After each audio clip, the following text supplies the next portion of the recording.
আপনি যে অবস্থানে থেকে অখুশি, আপনি যে অবস্থানে থেকে আল্লাহর কাছে অভিযোগ করতেছেন, আপনার এই অবস্থানে আসার জন্য অনেকে আল্লাহর কাছে দোয়া করতেছে, ঠিক কিনা? কিন্তু আপনি এই অবস্থানে খুশি না। অনেকে এই অবস্থানে আসতে চায়, তাদের স্বপ্ন যে তারা একদিন আপনার স্থানে আসবে, কিন্তু আপনি আপনার জায়গায় থেকে খুশি না।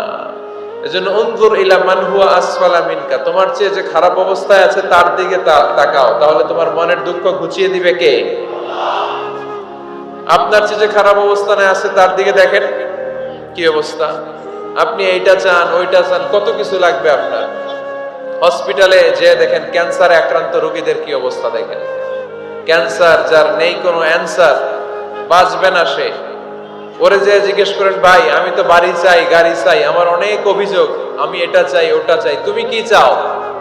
ক্যান্সার আক্রান্ত রোগীটা বলবে, আমি কিচ্ছু চাই না, আমি খালি বাঁচতে চাই। ক্যান্সার আক্রান্ত রোগীটা কি চায়? শুধু কি চায়? বাঁচতে চায়। আর আমাদের অনেক কিছু লাগবে।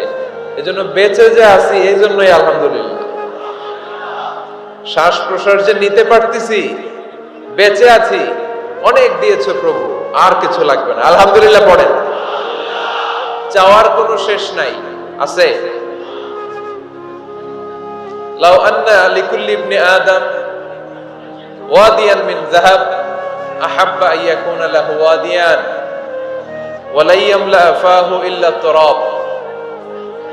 প্রত্যেক বনি আদমকে আল্লাহ তাআলা একটা করে স্বর্ণের পাহাড়ের মালিকও যদি বানিয়ে দেয়, কিসের পাহাড়? সবাই বলেন। দেখছেন শরীয়তপুরে? শরীয়তপুরে নাই স্বর্ণের পাহাড়? কোন দেশে আছে? সৌদি আরব। স্বর্ণের পাহাড় নাই, স্বর্ণের খনি আছে। স্বর্ণের পাহাড় এই পৃথিবীতে হবে না, স্বর্ণের পাহাড় পাওয়া যাবে জান্নাতে, ঠিক কিনা? প্রত্যেককে যদি আল্লাহ একটা করে স্বর্ণের পাহাড়ের মালিকও বানিয়ে দেয়, তারা আরো একটা স্বর্ণের পাহাড়ের মালিক হতে চাইবে। আচ্ছা বুঝে শুনে উত্তর দেন তো, আল্লাহ যদি আমাকে একটা স্বর্ণের পাহাড়ের মালিক বানিয়ে দেয়, আমার 14 পুরুষ এই পাহাড়, স্বর্ণের পাহাড় কেটে কেটে ভেঙে ভেঙে বিক্রি করে খেয়েও এই পাহাড়ের অর্ধেকও কি শেষ করতে পারবো? তাহলে আরেকটা লাগবে কেন? স্বভাব।